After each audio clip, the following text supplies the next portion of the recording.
ஒவ்வொன்னா இந்து இல்லைன்னு சொல்லிட்டு வர்றான். தமிழன் இந்து இல்ல, முருகன் இந்து இல்ல, வள்ளலார் இந்து இல்ல. வள்ளலார் வாடிய பயிரை கண்ட போதெல்லாம் வாடி நின்ற வள்ளலார், சன்மார்க்க சங்கம் தந்த வள்ளலார், அந்த வள்ளலார் இந்து அல்ல.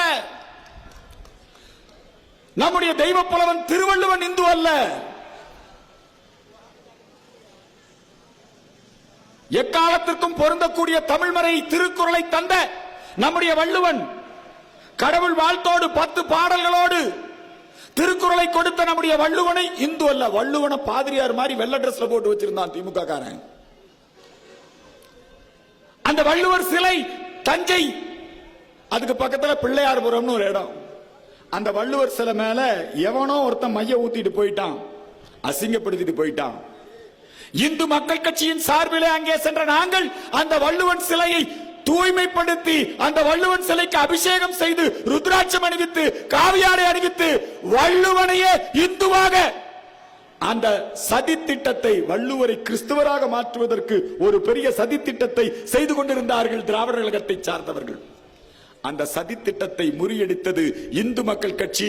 வள்ளுவருக்கு காவியாடை அணிவித்து இந்த நாட்டில் இருக்கக்கூடிய இந்து விரோதிகளை கதறவிட்டது இந்து மக்கள் கட்சி. என்ன இந்து மக்கள் கட்சியின் சாதனை?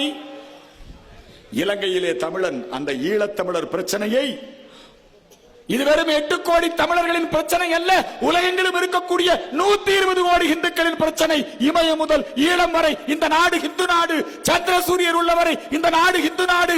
அங்கே ஈழத்திலே சிந்துவது இந்து ரத்தம்.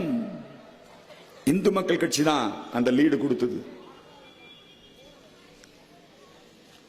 இந்து மக்கள் கட்சியுடைய சாதனைகள் 1 2 என்று சொன்னால், இன்றைக்கு தமிழர்களை இந்து சமுதாயத்திலே இருந்து பிரிக்கக்கூடிய சதி திட்டத்தை திராவிட இயக்கங்கள், கிறிஸ்தவ அமைப்புகள் செய்து கொண்டிருக்கிற பொழுது அந்த சதி திட்டத்தை எல்லாம் முறியடிக்கக்கூடிய வேலையை இந்து மக்கள் கட்சி செய்து கொண்டிருக்கிறது.